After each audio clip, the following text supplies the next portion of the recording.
through the blacktop road, of course.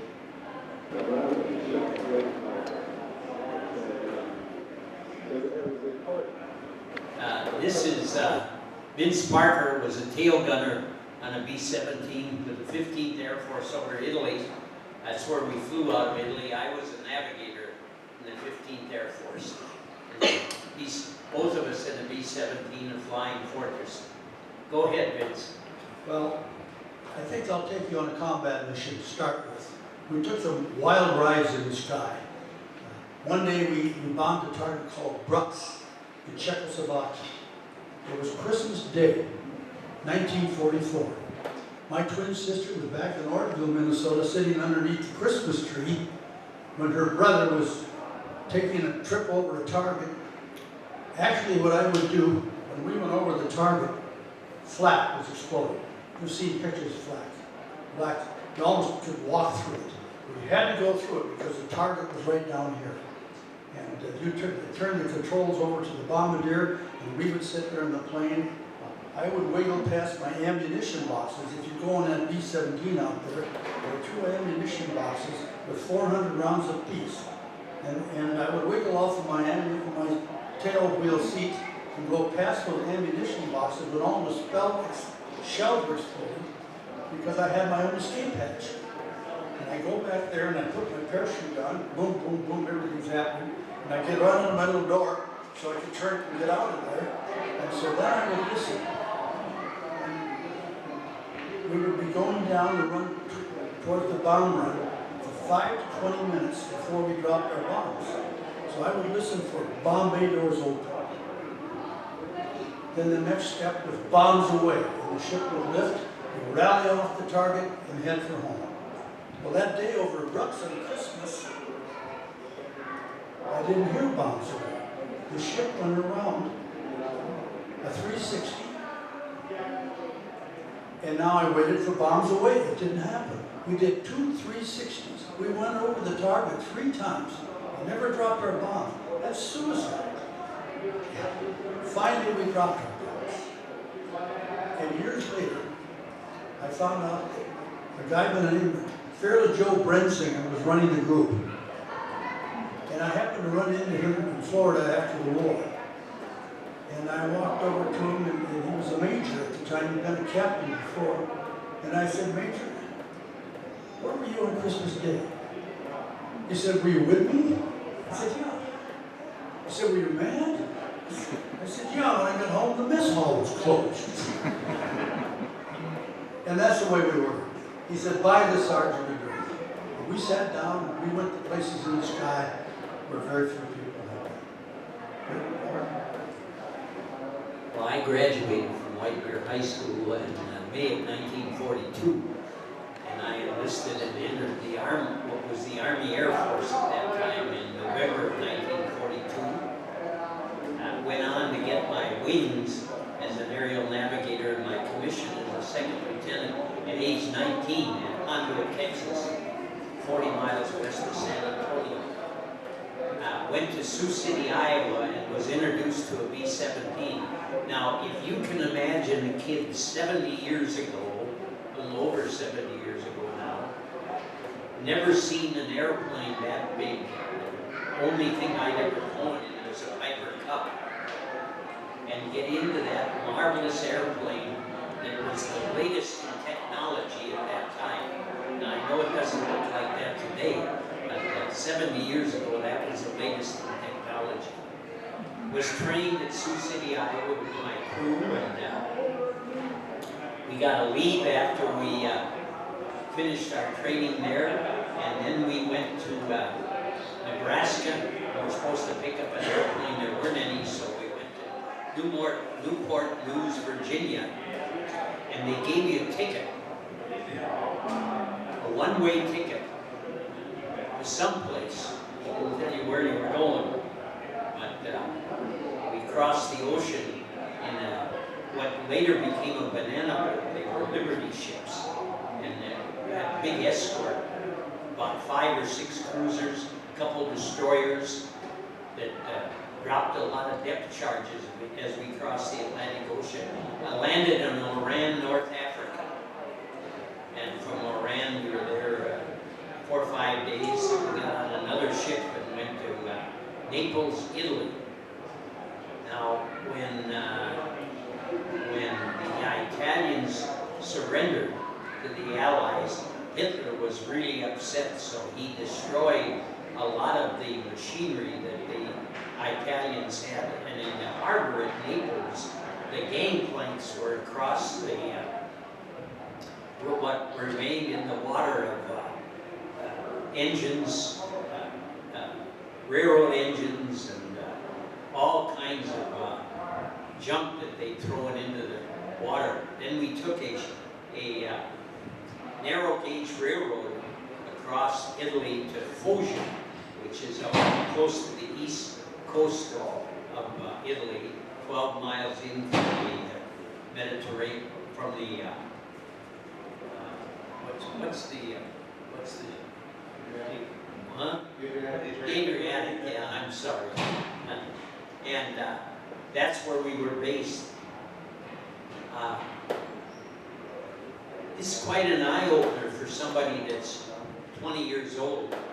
I like to describe my age when I did this. I finished 50 missions 6 months before I legally could buy a drink. Actually, what we did, I think, was the result of the great training that we had. The training and the discipline. In those days, in the military, there was no monkeying around. Discipline, they meant what they said. And if you didn't do it, you might get a kick in the britches. They got pretty tough at times. And that was good for us. That trained us well. In the air, the guy that sat in the left seat, he was the plane commander. It didn't matter what his rank was, but he usually was the guy that called the shots, and he had strict discipline in the airplane. Now, when I talk about World War II, I talk about men mostly, because there weren't very many women in the service at that time. There were nurses and some ladies that did administrative work, but that was what most of them did. There is one lady that lives in Faribault that used to ferry airplanes all over the world. B-17s, P-51s, P-24s, every kind of airplane there was. She's probably, I don't know, what do you think she is? Maybe 4'10"? Small. Yeah. And she flew those big bombers all over the world. Go ahead. You know, the first step in a soldier's life is basic training. Kids come from all over America. The kid from New Haven, Connecticut, can't speak the language. He doesn't know about it with a metal cap. It's a bottle with a metal cap. The kid from Texas, big, strong, mean-looking guy. The kid from Claston, Oregon, farm boy, buck teeth, the pointed nose. He looked like a freak. All of a sudden, the sergeant said, "Attention!" And we stand up to attention, and they do push-ups, and we do sit-ups, and we run for miles. And the kid from Texas holds up my backpack. All of a sudden, that's what the reason for basic training is, to shape you up and ship you out. They shipped me out to gunnery school in Las Vegas, Nevada. And for the first time, I got a Class A pass. I could stay out overnight and not put up with all this nonsense. We go to Vegas, and one roll of the dice, and our money was gone. Private only made $50 a month. And then they took off for a war bond, $640 for a life insurance policy, $10,000, which was a good investment considering where we were heading. We'd go to town. One day, my good friend Bud Riley came to me, and he was dangling a $20 bill at me. He said, "Parker, we're rich." His mother had enclosed it in the folds of a letter. So we went to Vegas, and we rode horseback. A couple of days later, he came and he had 2 20s. She started riding every day. So we went to Vegas, and we had horseback. We went to the gambling halls, and we even went to a girly show. Yes. If Mrs. Riley had ever known what that ill-gotten gains that we had, but she needed a word. Because it wasn't long with droopy eyes and tired feet, we were back to the base. And our next assignment was to get together with a crew, 10 of us in the B-17.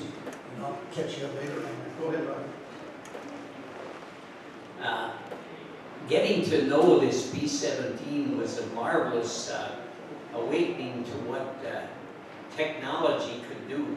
A marvelous airplane could take a terrific beating. You know, sometimes when we tell the stories that I'm going to tell you now, it sounds almost impossible, but that airplane would do that. Toward the end of June of 1944, my 8th mission was to Budapest, Hungary. We were going to bomb what we called marshalling yards. It's where they put together trains to haul supplies to various parts of the world that Hitler controlled. We went to the target. We were scheduled to bomb at 23,000 feet. There was a cloud layer below us and a cloud layer above us. Above us were some German bombers dropping bombs on us. The group commander decided that because we couldn't see the target, he would circle the target and go down underneath the cloud layer that was below us. So we circled the target for about 20 minutes. And that sounds like a pretty short time. We've been here almost 20 minutes, so it isn't very long. But when they're shooting flak at you, and German fighters waiting for you when you come off the target, it seemed like an eternity. Well, we went down and we got down to 13,000 feet and we dropped our bombs. Now, 13,000 feet was way too low for a B-17 or a B-24 to be bombing, but that's what we had to do because of the clouds. We dropped our bombs. Just before we dropped our bombs, we lost number 3 engine. It was shot out. We got off the target. Of course, we couldn't keep up with the rest of the formation. So we were a straggler, and that's what the German fighters really waited for. So as we came off the target on 3 engines, not keeping up with the group, 3 FW-190s and 1 ME-109 attacked us. They shot out engine number 1. Now they didn't do a lot of damage to the engine, but they put a hole through the propeller. And the propeller doesn't work very well when it's got a hole in it, so we're on 2 engines then. Now the engines, most of you probably know, are numbered as you face forward from left to right. So the engine way on the left was out, and the one right next to the airplane on the right was out. When we're at Budapest, we're north of the Alps, so we got to go over the Alps to get back to Italy. We're losing altitude. We threw out a lot of stuff, including the bomb sight. I threw that out. I'll tell you about that when we get, as we get to the end of this story. We threw out a lot of equipment. We did make it around the Alps and get back to the base in Italy. When we got back, the supply officer got after me. I was a first lieutenant then. He was a captain, and he got on my back about throwing the bomb sight out. The commanding officer of the group, the colonel, came around and he said, "Captain, lay off of him. They had a tough mission. The Germans got 5,000 of those bomb sights anyway. They don't know what to do with them. They didn't fit the kind of airplanes that they had, so that didn't make any difference." When we got back, that airplane had about 300 holes from flak, from the ground fighter. They were about this big around. Flak, as you probably know, were artillery shells. They used their artillery and turned them up and shot them at us. They used 88 millimeter and 105 millimeter. Now, an 88 millimeter shell is about this long. It's about this big around, and it's half full of explosives and half full of junk. The junk is pieces of steel and cast iron and cement and whatever they had. Time to go off at the altitude we were at or on impact. The German fighters use 20 millimeter shells, like this one, effective at about 300 yards. They blow a hole in the airplane this big around. Now when we get back, that airplane had 30 holes about that big around and about 300 this big around. 2 engines out. The marvelous thing that the ground crew did, in 2 weeks, they had 2 new engines on that airplane, patched all those holes, and it was ready to fly again. About 40 years ago, I talked to the crew chief from that airplane, and he told me he stayed up for 56 hours without going to bed to work on that airplane. So the people on the ground did a marvelous job. And when you think about World War II, everybody in this country did a marvelous job. You know, there were about 160 million people when World War II started in the United States, about half what there are today.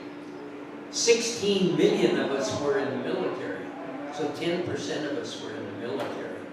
Most of the guys that were at the, could work hard were young, they were in the military. So who took over? The ladies took over.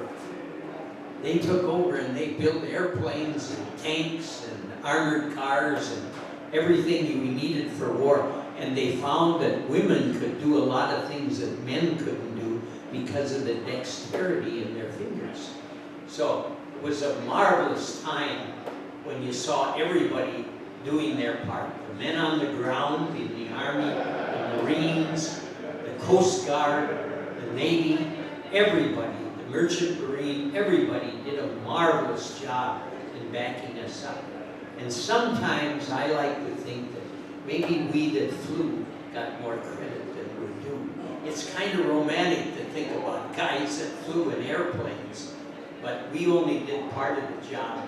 The other part was done by civilians and people in other branches of the service. Marvelous time in the United States. And that's what makes me love this great country. I was raised in the Depression. We were really poor.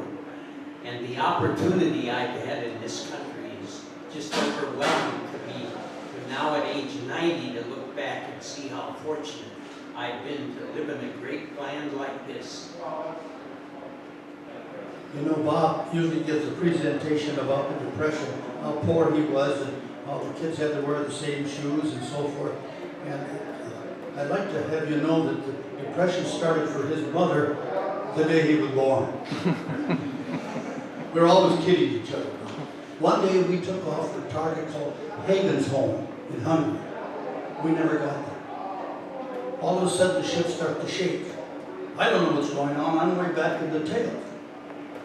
And the pilot calls the crew, prepare to bail out, but don't bail out unless you hear the emergency bell.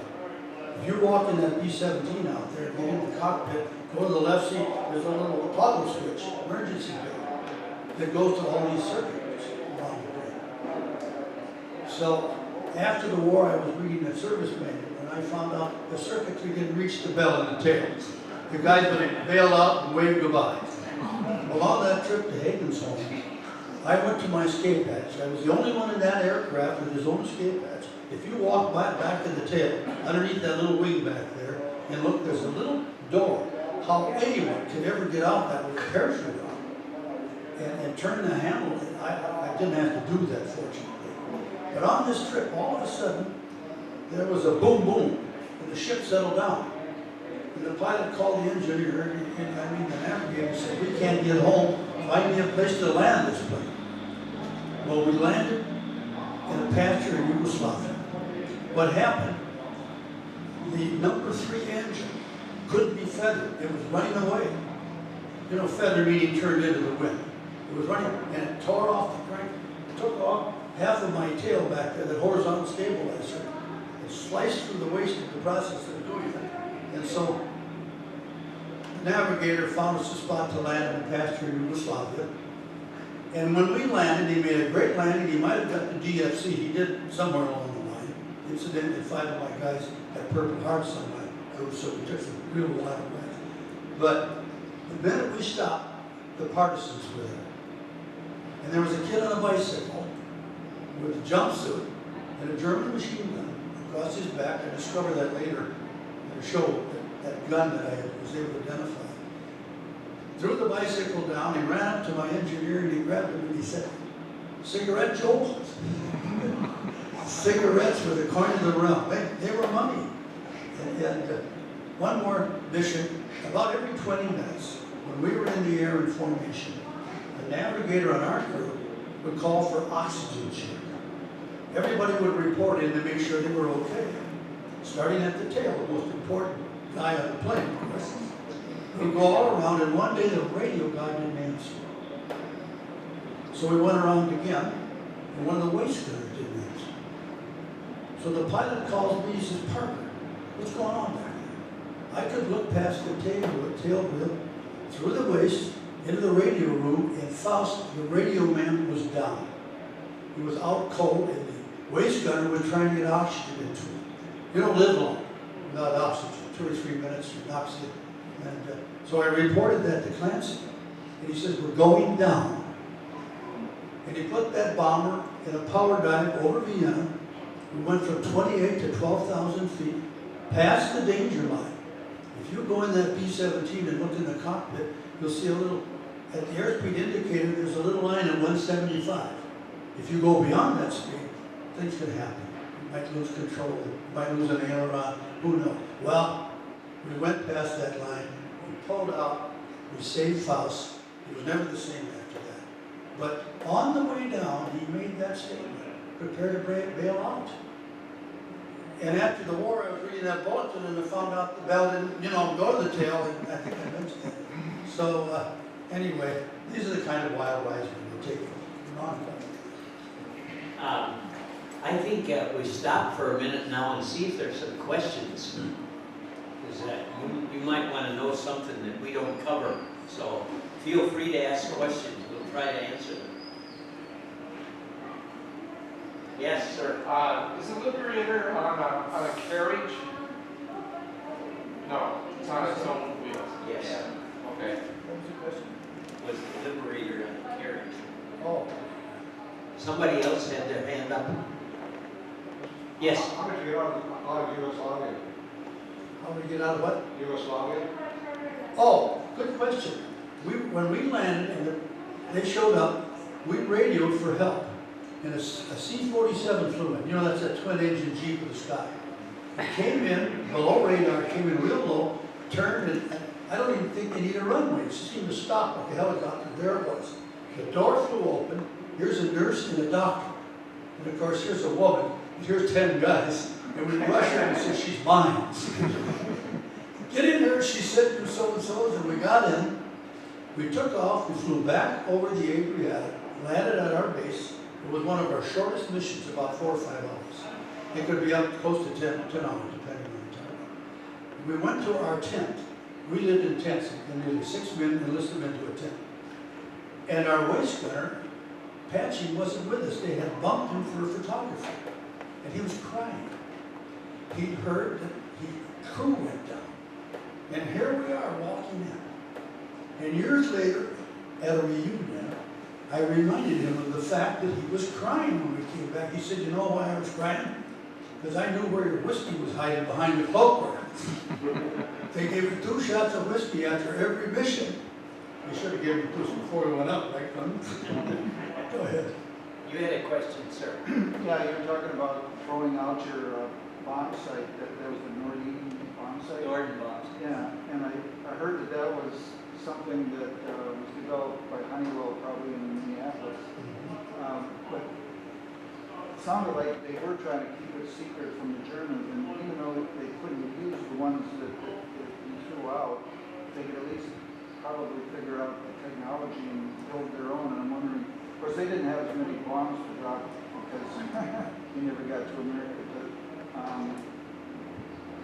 But did the Germans ever develop their own based on our bomb site? I don't think so. I think theirs were dramatically different. The only mass bombing that they did, of course, was of Britain. They did do some bombing in Italy. The field I was at had a down Ju-88, a German bomber. but strategically they made some big mistakes. Most all of their aircraft were defensive rather than offensive. And that's because Hitler wasn't listening to his generals. We were very fortunate that he was such a fanatic, because in my opinion, the war would have lasted another year or two if he had listened to his generals. But he decided on some things that were bad mistakes militarily. Yes, sir. I've got a quick question. When you're training to be a tail gunner, how do you get that simulated training for trying to shoot something in the air that's coming at you? That must be very challenging to try to figure out where that plane's going to be and that kind of thing. Do they choke targets for you in like a real world scenario, or how do you train for that? Good question. Everything moves in the air. It's not like hunting ducks where you're standing here and you can lead. So what they did in Vegas, they would have women come in on the AT-6s, you know, that T6 plane that they come in pursuit curve about 350 miles an hour and chase you. And the minute they drop their left wing, you know that they could get a shot at you. So we would fire cameras at them, and we would develop the cameras. And then they even had tow targets with a cable. And this woman he was talking about, Liz Stofus, you know, that was ferrying planes, she was in that program. I talked to her a few times. And one day some of our boats strayed into one of those planes that were pulling a tow target and had to make an emergency landing on the desert. And nobody was hurt. But, that's how we discovered how to but incidentally, I've never had to fire my guns at enemy aircraft. That's the first question people ask, for several reasons. One, I was the best tail gunner in the world. It was a swastikas I had paid it all back with money. The truth is, they did come in on the tail. Early in the war, they discovered it was too dangerous. They came out of the sun at about 350. They lost our forward speed of 150. Now they're doing 200 miles an hour. And they have to get within 600 yards to get a good shot. 300 yards. We could get them at 600 yards. So they changed their tactics. They came in on the platform. 350, 500 mile an hour speed to get one shot. If you've gone through the B-17, you may have noticed that there are 13 50 caliber machine guns. Everybody shot at least one except the pilot and the co-pilot. This is a 50 caliber that we shot.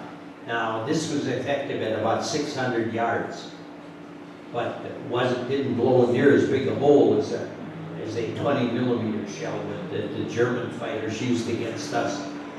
The thing that rescued many of us is sitting right out there on the runway, or it was. Just took off. Just took off, the P-51. Boy, could those guys take the Germans on. And a lot of them had 200 or 300 hours. Some of the German fighter pilots had 5, 10, 15, 20,000 hours. Because they didn't get to go home after a certain tour. They had to fly for the rest of the war. And some of them started flying in 1936. And of course the war formally started in 1939. But they were excellent pilots. Any other questions? Yes, sir. Well, you're the Navigator. Did you also fire a machine gun? Did you have a spot? 2 of them. Where would you be sitting? Right behind the bombardier up in the nose. I had a little desk on the left side. If you go through the B-17, as you look into the nose, there was a little desk on the left side.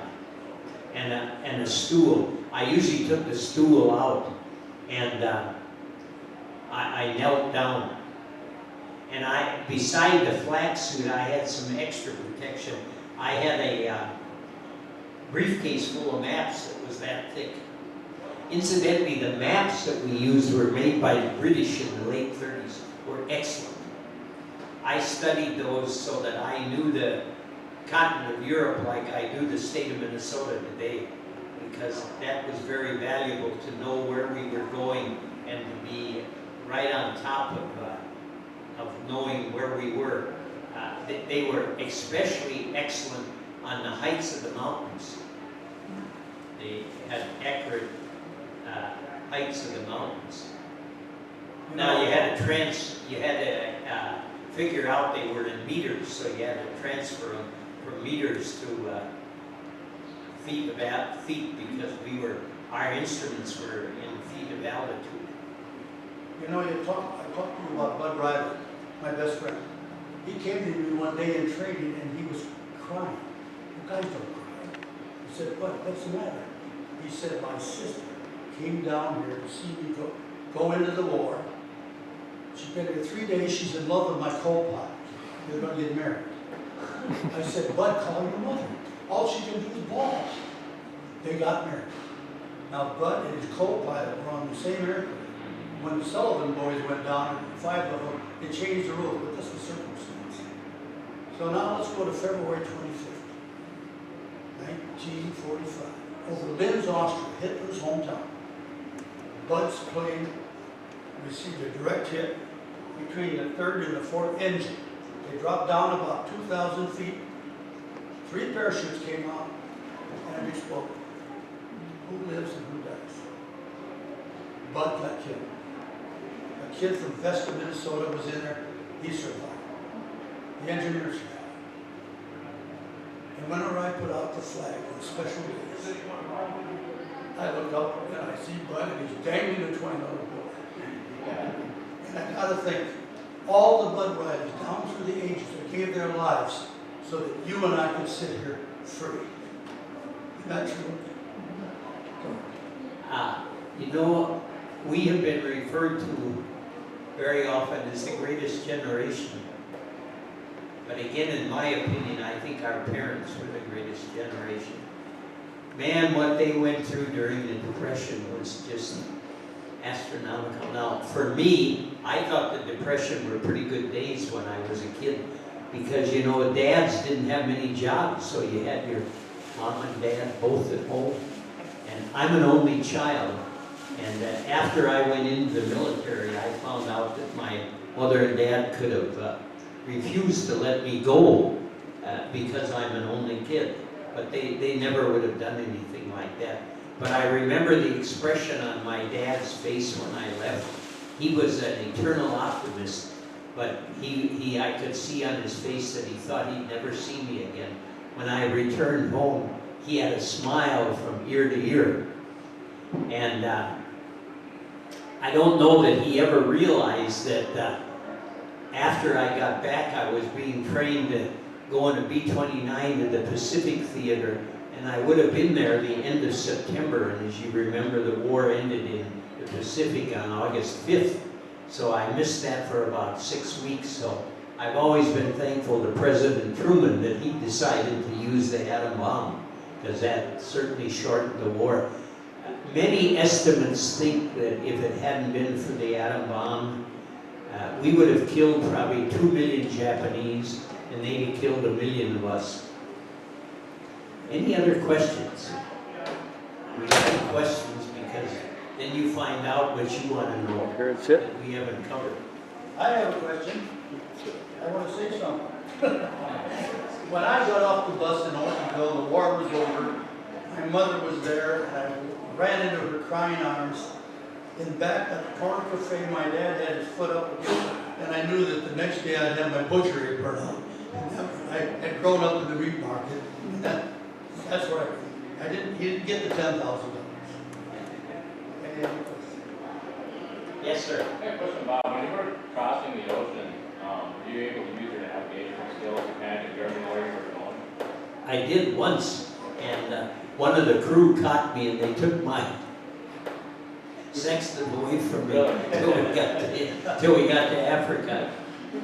Yeah, they didn't want you to know where you were going. That was an interesting trip. Coming home was even more interesting. We were on a ship all by ourselves, no escort. We turned every 2.5 to 3 minutes because of the subs in the South Atlantic coming from Rock of Gibraltar to Newport News, Virginia. And we had, there were 4,500 crew and American servicemen on board and 500 German prisoners.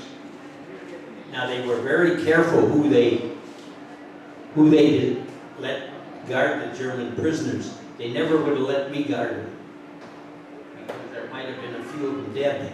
Now, I want to explain to you that I feel differently today, but you know, when you're 20 years old and you've been in war, either you're going to get the enemy or they're going to get you. So you can't be soft in the head.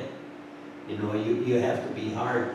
And I appreciate today what people in the military almost have to ask somebody, an opponent, if they're an opponent or not, before they can shoot them. We didn't, we shot and then we asked questions. But you know, nobody fights a war with more compassion than our country. We dropped leaflets before we went in. The Germans knew we were going to bomb. We wanted the civilians out there. You have to kill this collateral damage. There's nothing you can do about it. But we made a lot of moves, and we do today to prevent that from happening. It's just one of the techniques that we use in You know, Italy was in terrible shape when we were there. I got there right after Mussolini had surrendered to the Allies. And you know, just a little later, the Italian people hung Mussolini upside down. And they were in terrible shape. They were hungry, and the country was just terrible shape. We used to get 6 candy bars a week. I never could eat one of them. I always gave them to a little Italian kid. And that caused problems too, because when you gave a candy bar to one kid, then 4 or 5, 6 other kids jumped him and tried to take it away from him. But these kids looked so bad. They had lice in their hair. They were dirty. They smelled bad. They had no water to take baths, and they were. It was a sad situation. You know, the regular French army and the Italian army had an unusual way to salute. Now I say the regular French army, not the part of the French that were under de Gaulle. They knew how to fight. But the regular French army welcomed Hitler into Paris. And so that made a lot of difference in losing an ally like that. The other part of the Allied forces that I appreciated were the British. When you think of what the British took in the Blitzkrieg while the Germans were bombing Britain, boy, they took a lot. They almost leveled that country.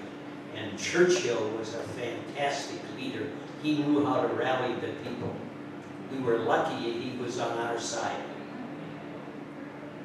And I think President Roosevelt did a good job too, but we should have been in that war about a year earlier. And there were 2 main forces in America that kept us from going to war. The German-American Bund and the America First Committee. And they were pro-German. The America First Committee thought that there was a way of doing this the way Chamberlain from England did, that we could negotiate with Hitler. You don't negotiate with people that are madmen like Hitler, or like the leader of the Japanese. The one big mistake that both the Japanese and the Germans made was they didn't figure out that we could convert our industry from civilian industry to war goods so rapidly. You know, at Willow Run, where they make Ford cars in Detroit, they were making a B-24 like the one out here, one of them in less than an hour. The way that they converted industry was absolutely amazing. You have a question, sir? When you mentioned about the people that were sort of pro-German, when Lindbergh went over to Germany, wasn't he very impressed by him, and for a while he sounded pro-German, didn't he? Yes. Yeah. You know, one more quick mission. One day a shell exploded under the lower ball turret. The ball turret gunner called the crew and says, Anybody had a windshield wiper up there? There was juice flowing all over the ball. It was hydraulic fluid from the brakes. We were having other problems. We went back, we lost our bomb element, and the pilot called me and he said, Parker, we got trouble. Have you got your parachute back there? He said, we may not have any brakes. I know we don't have tires, because we reported that. And he said, we may have to use a parachute to stop us, and you would have to rig it in the tail, the parachute harnesses. So the engineer came back and he rigged a bunch of parachute harnesses into my guns in the tail there. And there's a little ledge, not on that model, that's a little different model. You can't see it. But there was a little ledge on the B-17 where I could put the parachute. So all the way in on the landing pattern, he's talking to me. Parker, don't let that go unless I tell you. Don't worry, Nancy. As we came in, the runway street, don't do it, Parker. Throw it down. So I threw it down. We used up all the runway. We ground looped on the grass. The plane was a mess. Clancy came back and grabbed me and said, Parker, you did a good job. And I said, Clancy, I didn't do anything. He said, that's what I mean. Crazy wild trip. Any other? Yes, sir. In the 3 planes that we had here, did we incorporate any British or German technology? Was there a shared technological basis with the British? Shared with the Germans? No. We might, just by looking at German or Japanese things, but with Britain, because... with Britain? Oh, yes. Yeah. There was a technological exchange. Yeah.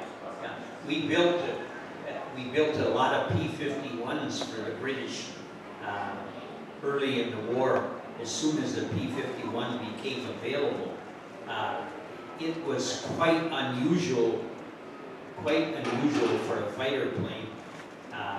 The British had some very good planes, but most of them were not made of metal, and so they burned up quite a bit more rapidly. You know, the Germans captured a lot of our aircraft from the air. There would be a striker going back.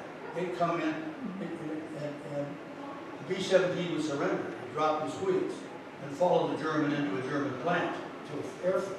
And of course, then they got all the technology that we had. And on my second or third mission, a German aircraft followed us, and we knew that it was German because it couldn't answer the call of the day.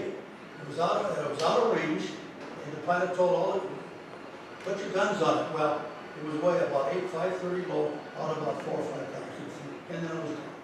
So they had ways of finding out what we were doing and where we were. Gary, you think they'd like to hear the Axis Sally story? Oh yeah, everybody. Well, my group commander, Colonel Frank Kurtz, was an Olympic diver on the 1936 Olympic team. For those of you, any of you that are younger than us, maybe by history you remember the 1936 Olympics. Jesse Owens was the fastest man alive. He happened to be a black man. And Hitler had a lot of people he didn't like. You know, he didn't like black people, he didn't like gypsies, he didn't like homosexuals. So he didn't like Jesse Owens and tried to prevent him from receiving the 4 gold medals that he won. He was overruled by world opinion, but he was not there when they awarded Jesse Owens the 4 gold medals.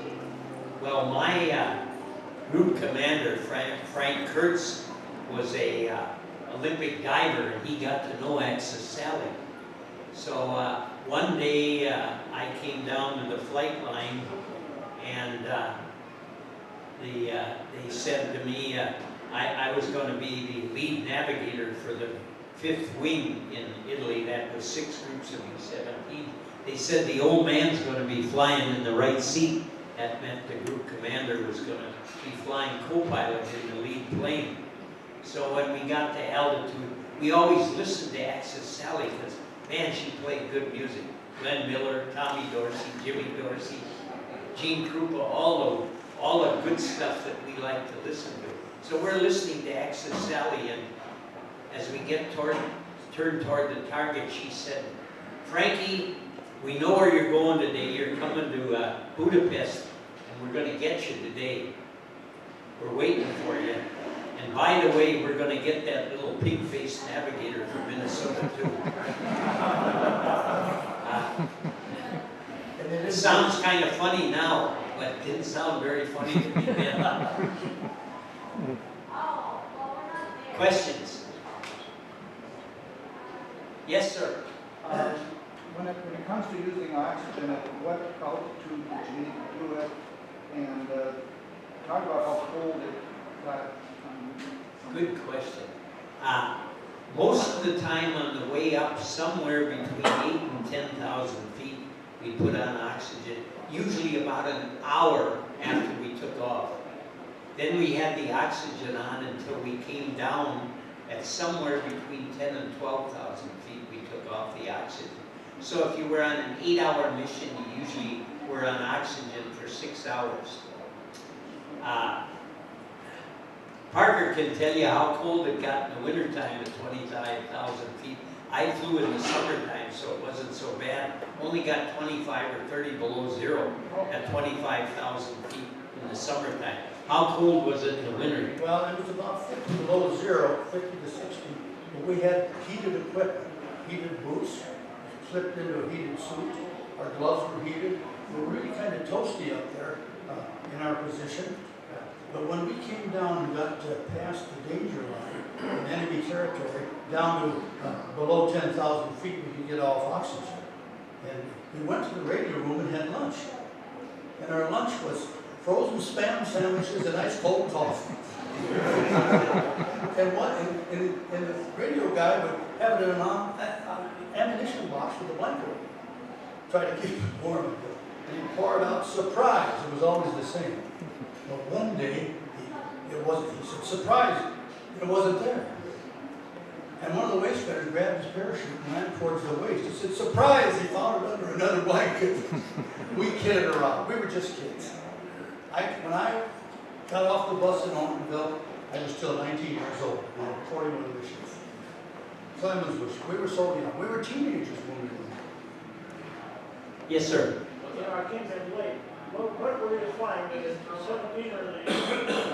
The B-17. Yeah, okay. And you navigated that? I was the navigator, he was the tail gunner. Okay. Yes, sir. What is the payload on the 17 in pounds and how many bombs? Payload was 6,000 pounds of bombs. We usually carried 12 500-pounders, but once in a while we carry 1,000-pounders, or I guess on a couple of occasions we carried 2,000-pounders. We carried incendiaries at times, but the usual load was 12 500-pounders. The B-24 carried 2,000 pounds more and flew a little faster than us, but couldn't get as high as us or fly as tight a formation. When we went to a mission, if the B-24s were flying below us, 4,000 or 5,000 feet, we always cheered because we knew the Heine's, the Germans, fighters would jump them first. Now that wasn't because their crew members weren't as good as us, but that was because of the way the airplane is built. If you look at where the pilot sits in the B-24, he just can't fly as tight a formation as a 17. You know, one of the waist gunners was also classified as an armament gunner. He worked with the bombardier, with the bombs. He would arm the bombs in the air. He would go in, and there was cotter keys in the nose fuse and a cotter key in the tail fuse. So he had to come 24, he had to turn in 24 cotter keys after the mission. Well, if we didn't bomb, he would have to go back and return them. Now, there was a nose wheel with a pair, about 500 revolutions and it was gone. Same with the tail. That was changed depending on the target, how effective and how deep we wanted the bombs. But the amazing thing is, when the mission was over, I would go back and look in the bomb bay and where the bomb shackles are, and there was a copper wire stretched around. That was the final, when the bombs dropped, that wire pulled out, then they were armed. It wasn't just a cotter key. There was a lot of ways to protect that plane in the air as far as the hot bombs. Yes, sir. I've seen like movies and I see flying information stuff and everything's happening, things are, how did you not shoot each other when you're like information? It seems like it would be real easy to shoot another one of your own airplanes while. Well, sometimes we did, not really. I had good vision with my sight. Like an ME-109 would be this, wing to wing would be this. ME-110. Another thing, the 109 had a radial engine. So did the P-51. But the P-51 had a scoop underneath it. You could tell difference. They made us memorize 150 different aircraft that cut a scoop. We really knew what was flying up there against us. And as far as when we shot a shell, the cartridge, the brass part, landed right here. It didn't go out in the sky where it could run into other aircraft. Because we were awfully close to each other. Especially when we came in on the target, we would tighten up. I don't know if that answers your question.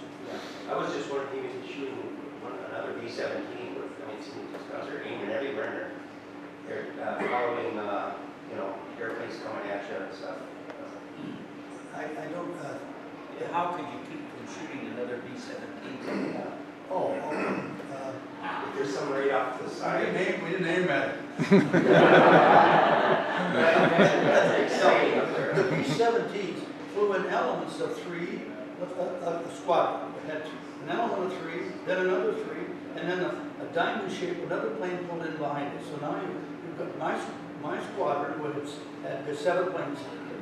Well, the squadron down here, or up over here, had the same amount to make up a group of about 28 planes. And you knew when my pilot had his wing flew real close. And I knew when I was aiming, maybe a ship would go right over me out of formation. I knew it was one of my own aircraft.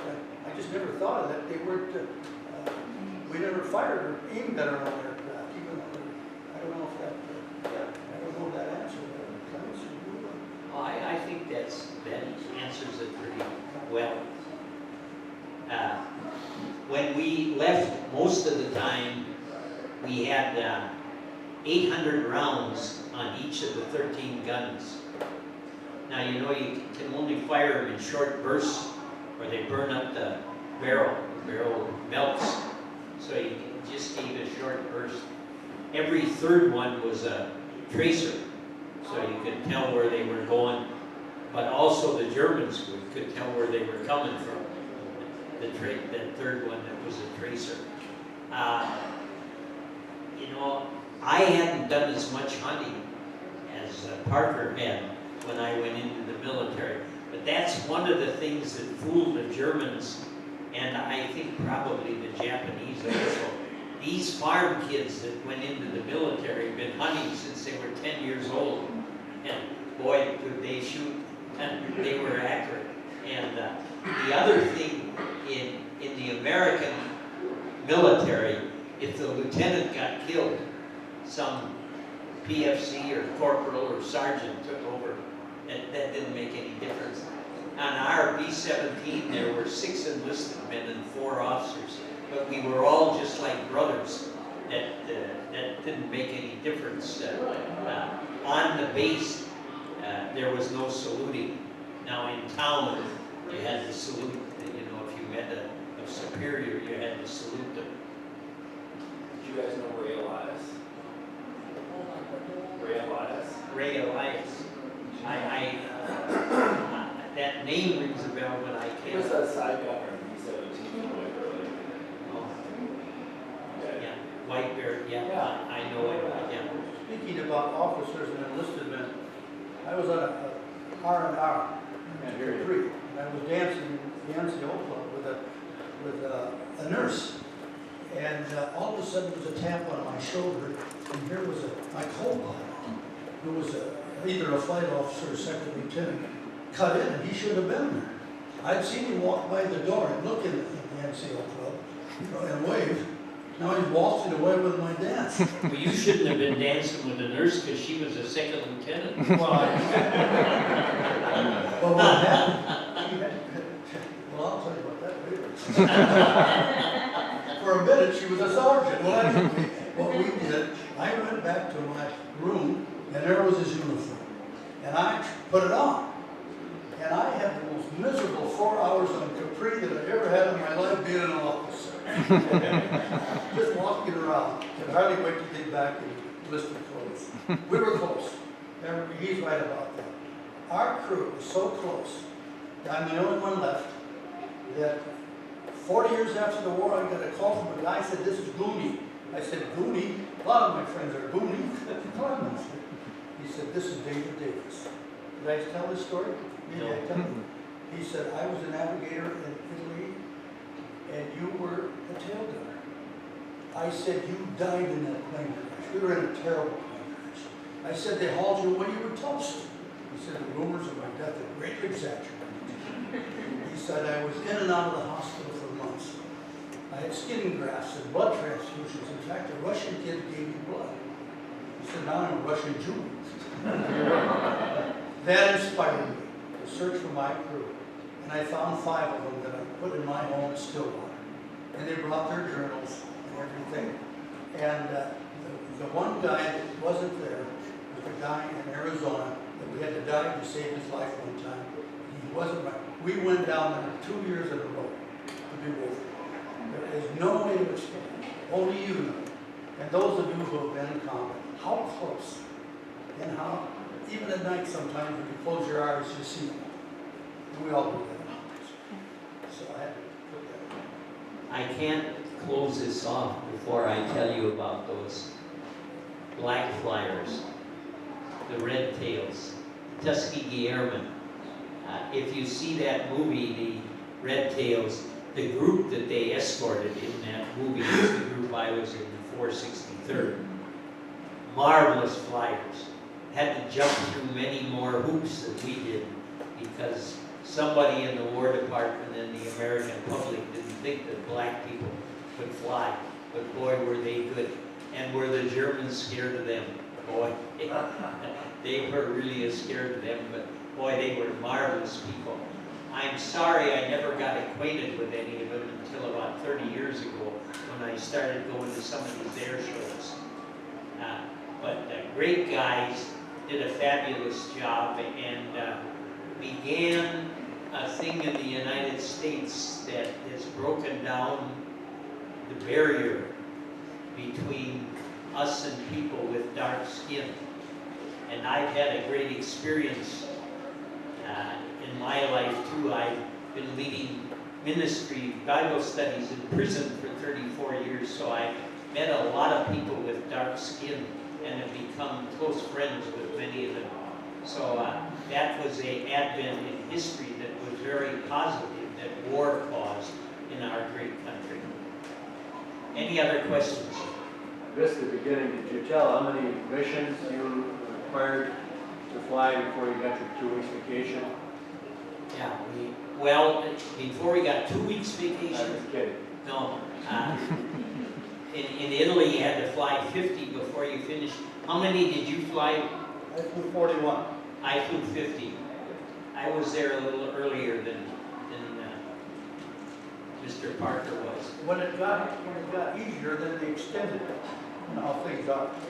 What happened was they had to fly 35 trips to the target and back. They were called sorties. Or if you went past the 47th parallel, you got credit for 2 missions. Now the reason for that was that everybody pulled a mission in northern Italy, it was 5 hours. But if you get up around Berlin, it's 8 hours. So it wasn't fair. So they worked it out. So 50 missions or 35 sorties. It kind of balanced the distances that we flew. And so there's some confusion about how that 41 missions could be. If you went north of the 47th north latitude, you were flying over the Alps, and that was pretty dangerous coming home, particularly if you were shot up very badly.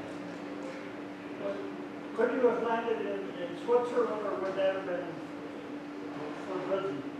No, you could land in Switzerland, but might be worse than being in Germany. Yeah. Switzerland was purported to be neutral, but that wasn't so.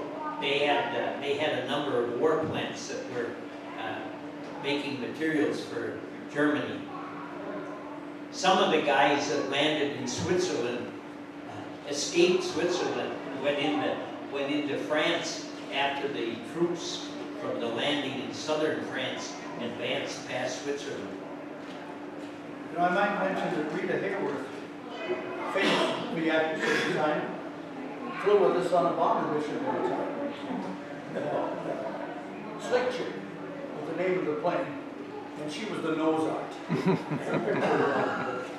And so I'm looking at her, and the pilot's up here, and he said, Parker, get up here, we got a war to win. Rita's much better to look at than winning the war. We were assigned to the same plane, the Princess Aurora. We flew in it 7 times. Then we flew with Hayden's Comet, Slick Chick, different nose art. If you know the American male, when the American male 18 to 25 wasn't flying, you can imagine what their mind was on. Tell us. You gotta have a mind to tell them. We like the ladies, and fortunately the ladies liked us. Where were you based in England? No, we both were based in Italy. Oh, Any other questions? Yes, sir. If the pilot and the co-pilot were disabled, who was the backup pilot for them? Depended on the crew. On my crew, the engineer, the top turret gunner, and myself could get the plane on the ground, not the way the pilots could. Right. But that depended on the pilot. Right. Interesting question, and it's a strange answer in terms of, when I came back from Italy, the war's over, I'm in a B-17, we started out in Gioia, southern Italy, we went to Maricot in North Africa, then we went to the Azores. Along the way, I found this other region. On the way to the Azores, the radio to turn back, the Azores were closed in. So the engineer told me, so we hit Clemens, the pilot, he said, we gotta go back, the Azores are closed in. And he said, the hell with him, I'm going over to my wife Jane. And we kept flying. Well, I'm eating blackjack in the waist. And I don't know what's happening. We had some fighter pilots on there, and all of a sudden we're circling. We're way out in the ocean, and we're circling. And I go to the waist, and there's a hill, a mountain. And then there's clouds. The Azores were noted for having 4 seasons in a day. Fortunate. We put down our flaps. We landed on a 10,000-foot runway. Our runways were what? 5, 6. And it was concrete instead of steel. Somebody else back there, I thought I had a question. Any others? I have one about the navigation. Besides celestial navigation, what other areas do you have? Well, we studied celestial navigation if we were going to go to the Pacific, but we didn't use it in Europe at all because we flew in the daytime. We used dead reckoning, looking down at the ground. You had a drift meter, you had an airspeed meter, you had a temperature gauge, and so you did some calculations that made it pretty accurate. You could use some radio beams, but you had to be careful of that in Europe because the Germans screwed them up. They might take a radio beam that you were on and have it take you into Berlin, and they'd get you. But you had those things, and then of course we had radio contact. Most of the time, radio silence. But if you got in an extreme emergency, you had to use the radio. And the radio operator, of course, was on doing things all the time in communication, always in code. What was the most dangerous mission you flew? Why was it? Well, for me, there were 2 were about equal. The one to Budapest, where we went into bomb at 13,000 feet, and then I went to Ploesti, Romania, where the Germans got a lot of their oil from refineries that were built by the Dutch and the Americans in the late 1920s. that Hitler took over, they were so heavily defended. Budapest, Pulaski, and Vienna. Vienna had an oil refinery at Wiener Neustadt, 12 miles south of Vienna. It was a suburb of Vienna that was very, very heavily dependent. I never went to Berlin, so Parker flew to Berlin. I did. 15th didn't go to Berlin until after I was finished with my missions. Well, didn't they quit trying to bomb Pulaski because it was, they couldn't knock it out? No, they quit bombing it at the end of August 1944 because the Russians overran it. I remember our squadron intelligence officer was about 50. We thought he was a great-grandfather. He told us, he said, you guys will be sorry that the Russians overran that. He said, we'll be fighting them someday. And we came pretty close. He was great. You know, my memory is of what it used to be. Did I tell you about the plane crash I've been in to this group? One day we bombed a target in northern Italy called Padua. It's just in off the Adriatic. When we came off the target, the two engines, inboard engines, were gone, feathered. The outboard engines, the right engine especially, was running 3/4 power. And the pilot was struggling with the aircraft to keep us airborne. Well, fortunately, we were south of the Alps, so we weren't far from our base. When we came into land, our pilot lost control of that aircraft. Fortunately, the engineer had everyone in crash position and radio the spoon stuff. What happened was he lost control and we crashed into a whole bunch of C-47s that were lined up on the runway. The first one we took the nose out. The second one we cut in two, and unfortunately I was killed in it. And then we crashed into all the others. And it was a horrible, horrible mess. And shelter, oxygen tanks were going out. I went out the waste door and I ran out right down the runway and there was a plane landing. And how many guys have ever been chased down the runway by a B-17? So, and I looked back and my waist gunner was out of the plane struggling and I tried to pull him away and the ambulances were there and the firemen and they grabbed him and I went around to the side and I found my engineer. His fingers were burned badly, his hair and everything. And he's smiling. He was a strange guy, great guy, my best friend. And he says, Parker, and they were putting morphine in him. And we're holding him up, and he said, Parker, it was a hot son of a gun in there. I think he said son of a gun in there. I bet he said something. Yeah, you know, maybe, I don't know, but they hauled him away, and they hauled my Navigator away. And that was 40 years after the war. I told you about the Navigator calling. Yeah, and I told him, you know, he'd been in that plane crash. Things like that happened. My pilot destroyed more friendly aircraft in World War II, multiple engines. He was an ace. Didn't they call him a guy that got fired? When was your last mission over Berlin and what was that like? Actually, I was just south of Berlin to a place called Ruhl. And it was never fun. They were all oil targets. It was near the end of the war. And the thing, in my position, I had probably the best view in the aircraft. Not in this model, but in the later model. And I had the horizontal stable light. All of Germany was on fire. Any target was fair game. And if you couldn't hit the main target, the alternative, you just drop it. But when you got to an occupied country, you know, like France, Austria or these other countries, you had to have a target. A couple times we dropped our bombs in the Adriatic because for some reason I noticed in my missions, and I'm going to have to check it, we just salvaged it. And, to get rid of them, I imagine it was a gas problem, a weight problem. Yes, sir. As a gunner, would you maintain your own weapons, or would the ground crew do that?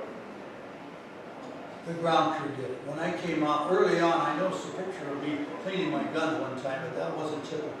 The guns were all set. Okay. We wore armament. That was in the aircraft. But we went to the equipment shack to get a big B5 bag with a parachute and with all of our equipment that we were going to wear in combat. Heated boots and suit and stuff. And we had to turn that in and go back to the equipment shack. The truck would take us up to When you had your parachute on and your flak suit and all the other equipment weighed about 80 pounds. So I weighed 180 pounds when I was flying. So with the equipment, I weighed 260. I weighed 122 pounds without, just without my parachute on. I would wiggle past my ammunition boxes over the target, and I put my parachute on, and I would, we wore Mae West. This is the flotation device. If you landed in the water, you could pull a little lever, and that would inflate. Well, it had to be on the top of the parachute, because the parachute was restricted. So we got the Mae West, we got the parachute harness, we got the parachute, all this other. You go on and look at that little skateboard the tail gunner's got. I don't know how I didn't have to do it, would have gone out of there with all the equipment on. I think that I would have had to use a shoehorn to get out of it. So small. The flak suits were different than what policemen wear today. The ones that policemen wear today have plastic in them and are a lot lighter. The ones we wore, the stuff that stopped the shells, were metal, so they were so heavy. And they were like two bibs, one down the front of you and one down the back, fitted you around the neck. And there was a couple little red strings here. It was kind of this way. We tear it there. It was kind of like a diaper. We put that under. And where the back came down to about here, and they were pretty heavy. But I had that on. Did you wear yours very much? I had it on. When I got close to the target, I wore. And there was a steel helmet, like a football helmet, with two earlobes on instead of one. Every movement was a measured movement. Everything was so tiny and small. Too bad. Any other questions? Parker, how much was before that? Oh, I ran out of that burning bomber with all my combat equipment on. Because we hadn't, landed and dressed. So that's what you have reference to. Yeah. So they gave me a double issue. You know how the Army was. I got two 45s and I got two of everything. And I had a B4 bag. And I put it all in the B4 bag except the upside down. We had to turn those in. And I was a good kid, and so I did, unfortunately. Anyway, I got home with the B4 bag. I was down in Florida, and supply sergeant called me. He said, "Soldier, you owe us for a B4 bag." He said, "You either send it to me or the statement of charges is $13.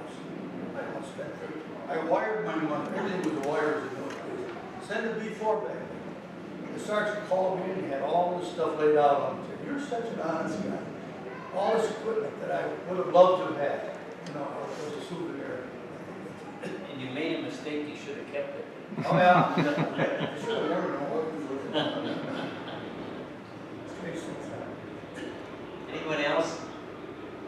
Thank you very, very much for your time.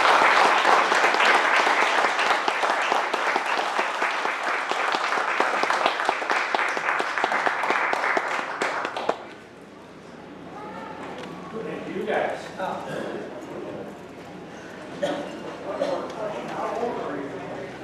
I was 90 in March. I'll be 89 in the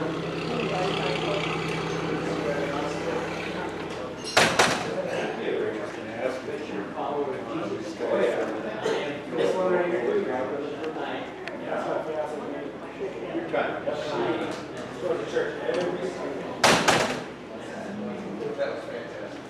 Thank you. Very, very much. Yeah. Thank you. Good questions.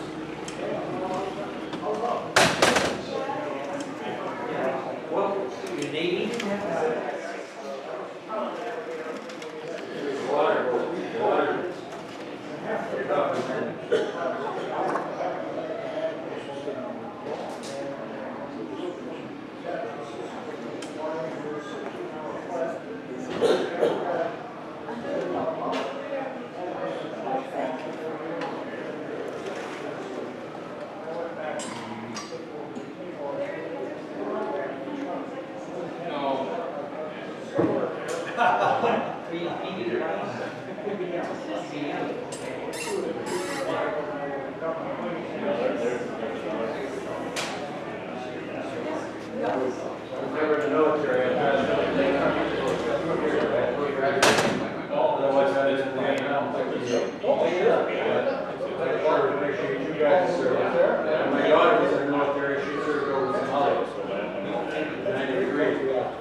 show itself.